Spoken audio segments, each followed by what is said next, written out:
காம்ரன் மீடியாவின் கன்னியாகுமரி தின கொண்டாட்டம் மற்றும் டிஜிட்டல் தமிழன் விருதுகள் 2025 வழங்குபவர்கள் ஏவி கோல்ட் அண்ட் டைமண்ட்ஸ்.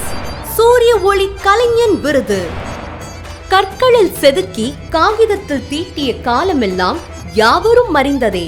காகிதமும் பேனாவும் இல்லாமல் ஓவியம் தீட்டுவது என்பது இயலாத செயலாகும்.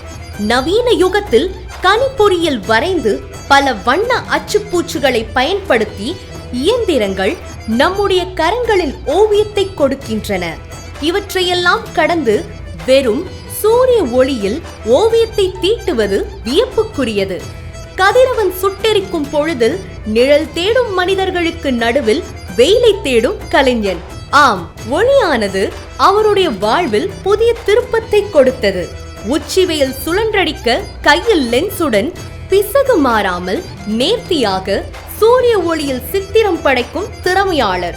ஓர் சித்திரம் உருவாக பல மணி நேரம் எடுத்தாலும் சோர்வடையாமல் தன்னம்பிக்கையுடன் செய்து முடிப்பவர். ஆசியாவில் முதல் சூரிய ஒளி கலைஞர் என்ற பெருமையை பெற்ற நம் மயிலாடுதுறை தமிழரான திரு விக்னேஷ் அவர்களுக்கு 2025ற்கான டிஜிட்டல் தமிழனின் சூரிய ஒளி கலைஞன் விருதை வழங்குவதில் பெருமை கொள்கிறது கேப் காம்ரன் மீடியா.